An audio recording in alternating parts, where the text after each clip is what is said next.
Yeah, don't worry about it. Trust us. Good morning, everybody. Today we have a bipartisan group of senators. There are 8 of us at the moment that will introduce a resolution, a sense of the Senate resolution, this week, doing a couple things. Number one, urging the Biden administration to continue to try to find a path of normalization between Saudi Arabia and Israel. We all believe that this vicious, barbaric attack by Hamas against our friends in Israel was designed to stop the Saudi-Israel normalization process. I told President Biden last week, we had a meeting, we had 10 senators go to the region, Saudi Arabia, Israel, and Egypt, that everywhere in the region we heard the same thing, that the Iranians' worst nightmare is a reconciliation of the Arab world with Israel. And the Biden administration has done a very good job, in my view, of keeping this thing moving forward and alive, to do agreements between us and Saudi Arabia to have a strategic relationship with a kingdom. In return, they would recognize Israel, which would effectively end the Arab-Israeli conflict. The worst nightmare for Iran, as I said before, is for the Arab world to reconcile with Israel and move toward the light away from the darkness. The Crown Prince in Saudi Arabia has a vision for his country called 2030. The Iranians have a vision for the world called 1130. Went around in 1130, but I don't want to go back.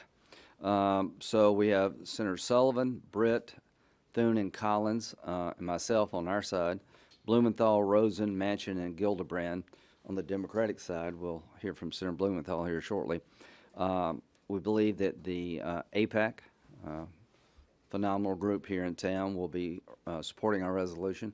Republican Jewish Coalition, Christians United for Israel.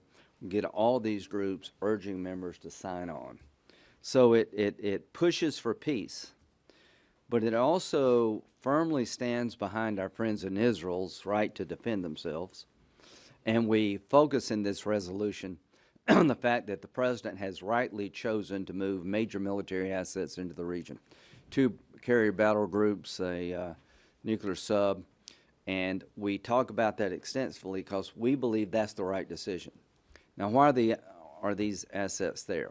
They have one purpose, to deter Iran from expanding the war. There's 2 things that could happen here that would expand this war. If Americans are killed by Iranian proxies in Syria and Iraq, we believe that would be a provocation deserving a military response. We've had over 50 American soldiers injured in Iraq and Syria since October the 7th by Iranian-backed proxies in Syria and Iraq. One of the fears is that Hezbollah could open up a second front in the north against Israel. They have hundreds of thousands of rockets, some are precision guided. That would be a very bad situation for Israel.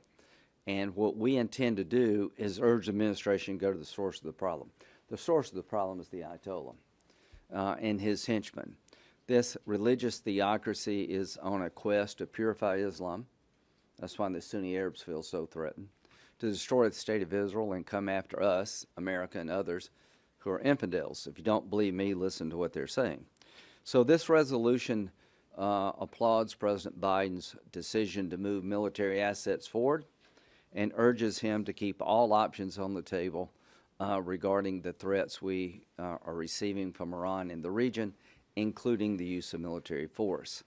We've had 4 airstrikes, I think, in the last couple of weeks based on attacks of our forces by Shiite militia supported by Iran in Syria and Iraq. We've hit in Syria.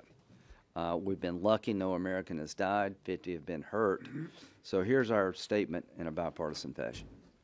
If Iran continues to threaten our troops in Syria and Iraq, the right response militarily would be, in my view, to hit the IRGC training bases and infrastructure inside of Iran. If there's an expansion of the war where Hezbollah goes all in, trying to overwhelm the state of Israel, the right response for the United States would be to hit Iran. My advice to the Biden administration is knock them out of the oil business. They're the largest state sponsor of terrorism on the planet, the Iranians. They have refineries that are out in the open. they could be fairly easily put out of the oil business. So this resolution has two components: urging the continued march toward peace, urging real deterrence so the war doesn't spread, and the deterrent message that we need to be sending is to the Iranians. If this war expands to the Ayatollah, if you kill an American in Syria and Iraq, if you try to overwhelm Israel by activating Hezbollah, we're coming after you. Thank you. Thanks, Senator Graham. This resolution is really the result of our trip to Israel, but also to Egypt and Saudi Arabia, all around the region. The common view is that Iran is a toxic, malign force and has to be deterred. So this message basically says we support the president 1,000% in his efforts to deter a widening of this war. It says to Iran, we're holding you responsible for your proxies. If this war widens as a result of what Hezbollah or the Quds Force or the IGRC does, we're holding you accountable. Don't be reckless. Don't be stupid. You don't want a war with the United States of America, and the United States of America doesn't want a war in the Middle East that's wider than what it is right now. So we are saying to the president, we're behind you when you say don't. Don't, don't, don't. It's that simple. And I think the bipartisan support that we have here reflects the kind of support we'll have in the Senate as a whole, because we want to make sure that the war that's ongoing right now, the conflict in the Middle East between Israel and Hamas, stays contained there. The simple fact of the matter is the United States has already shot down a number of missiles from the Houthis. So we've sent that message in kinetic real time.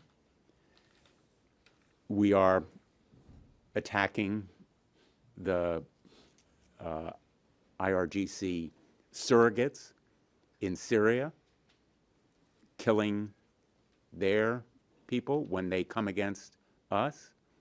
The president has shown that he is unreluctant to use United States force where it is necessary to deter Iran, and that he will hold Iran responsible for its surrogates and proxies.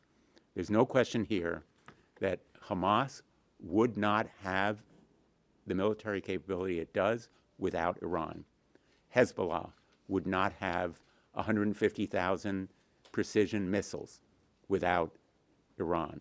The Houthis would not have their arms without Iran. And that is the reason that the entire Middle East wants this kind of deterrence. And we met with the Crown Prince, MBS. We met with the President of Egypt, President el-Sisi. We met with Prime Minister Netanyahu and his war cabinet. The common refrain is deter a widening of the war. And the reason is very simply that they want a path to peace and stability, which Iran wants to block. There's no secret anywhere that the reason for Hamas's timing here is very simply that, in fact, as the Crown Prince said, Israel and Saudi Arabia were moving, quote, closer every day to normalizing their relationship. And that is an anathema to Iran, which thrives on conflict and war. Peace and stability are what the vast majority of people in the Middle East want, and they should, because it's the key to their economic prosperity. So we're going to continue to urge every measure in the economic sphere that can be done through sanctions, through tightening of enforcement of existing sanctions, and new sanctions that may be imposed. And I believe there will be very, very strong bipartisan support for that path as well, which is necessary and useful to cut off the flow of revenue to Hamas and Hezbollah from Iran's sale of oil and the revenues it derives from it. So on the economic front, I think there is much more that can be done, and I think the administration is very receptive and eager to explore a number of new avenues. We had a very, very productive meeting with the president on Wednesday night, and I think we have a lot of shared views and certainly shared values. Well, thank you, Lindsey and Senator Blumenthal.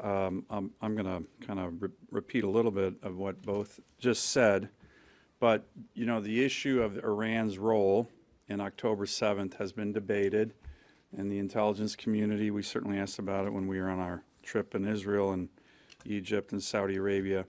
But as Senator Blumenthal just stated, there's no Hamas without Iran. There's no Hezbollah without Iran. There's no Houthis without Iran. Those groups are funded, trained, and supplied by the Iranians. That is a fact. And it's not just the Iranians backing proxies to kill Israelis, which we've seen. They have been killing American citizens for decades. I don't think it gets enough attention, but the Quds Force was supplying Iraqi Shia militias with very sophisticated IEDs starting in about 2005, 2006, 2007. The numbers of American soldiers killed and wounded, over 2,000. That's directly related to the Quds Force, the Iranians, Soleimani, over 600 killed. Our men and women, the best of this country, killed by the Iranians. That's recent history, by the way. So, I have been very critical of the Biden administration's policies towards Iran. But what we're doing today is we're looking forward.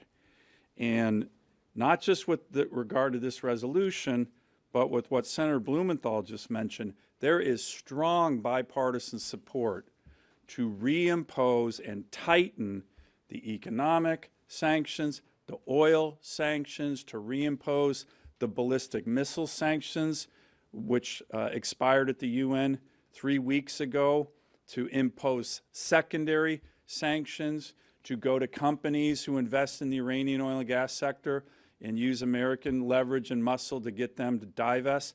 There is a whole suite of things we can be doing right now as a country to weaken Iran and choke them off. This is not kinetic.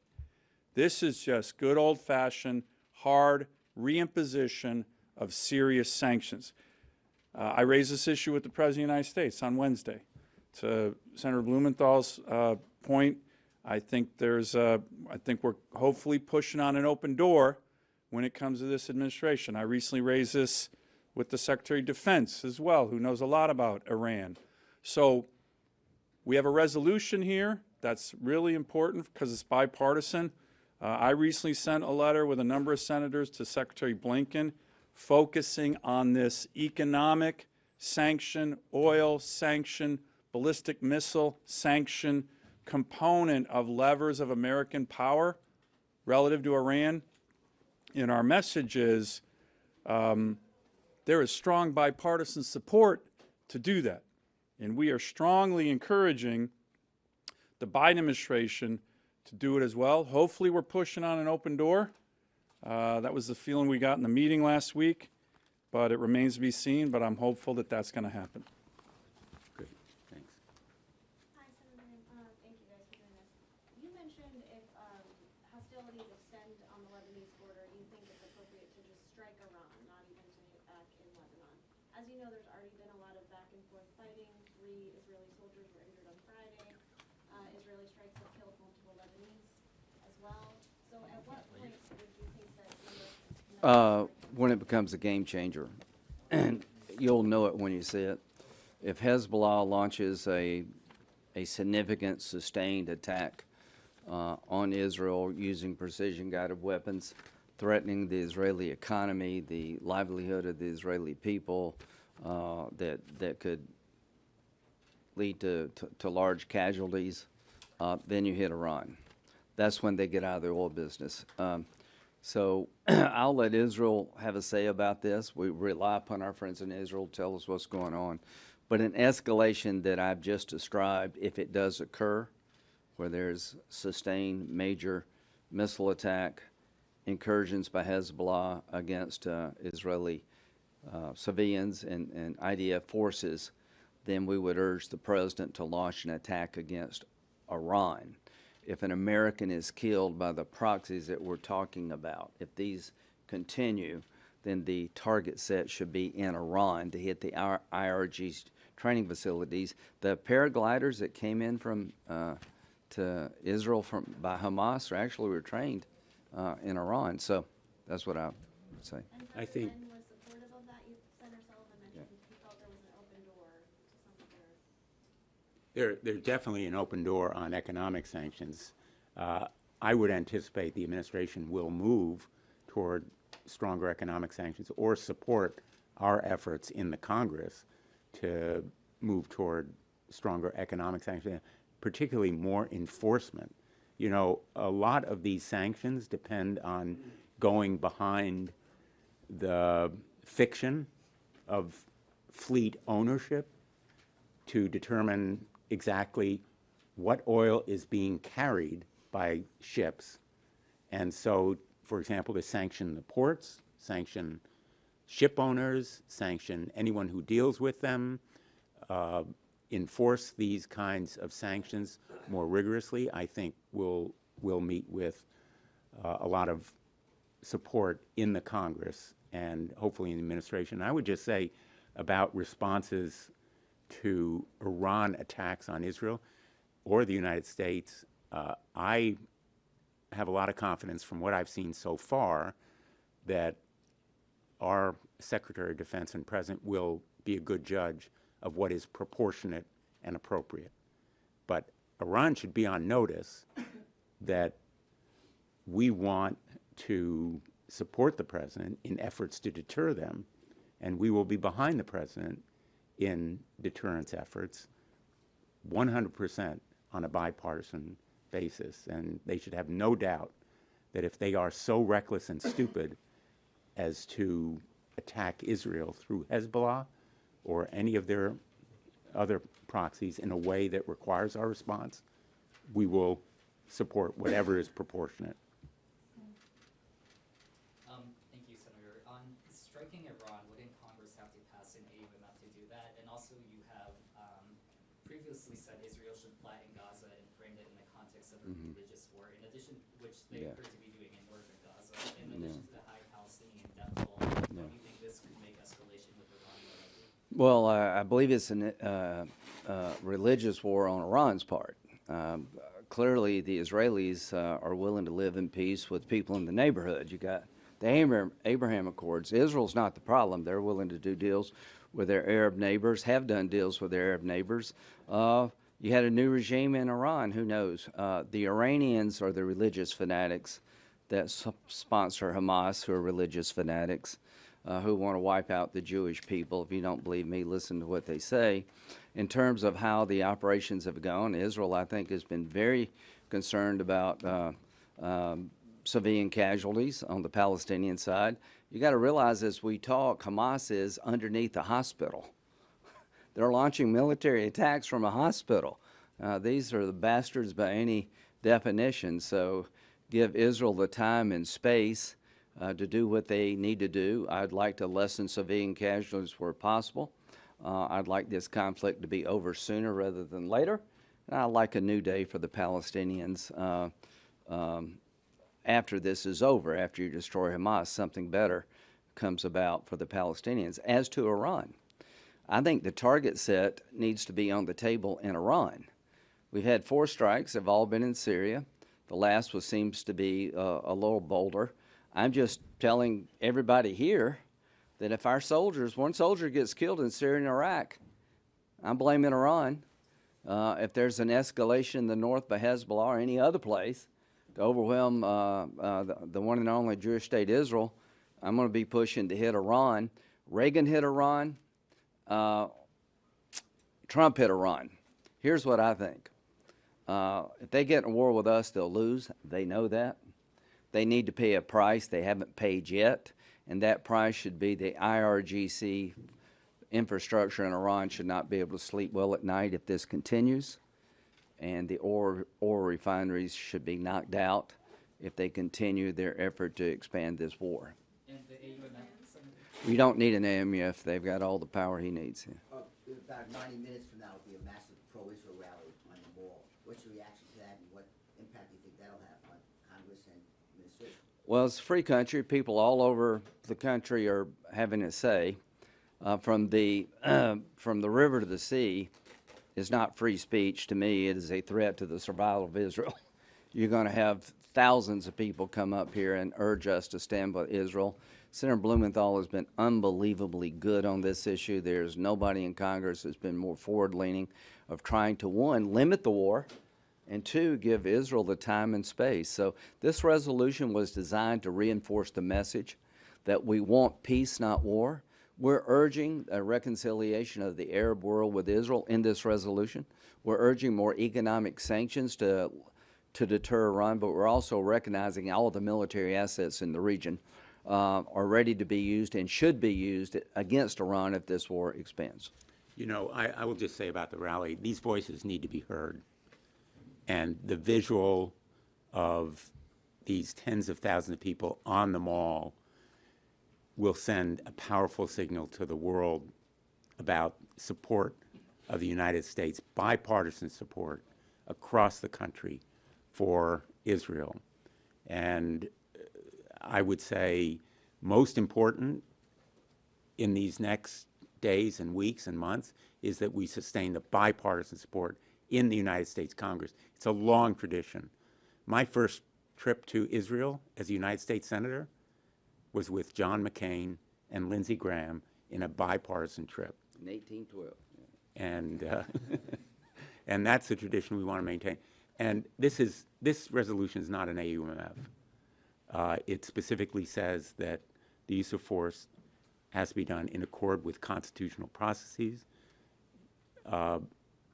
It is a resolution that essentially says, let's deter a wider war by showing American bipartisan strength. On kind of that last point, the text of this resolution is kind of saying that, like, the president should keep all options on the table when it comes to the economic sanctions or kinetic measures, but you're both speaking in terms that go much farther than that. You're saying that you think you'll have agreement, or at least the open door feeling of the White House, about the need for economic maneuvers, potentially the need for a strike against Iran.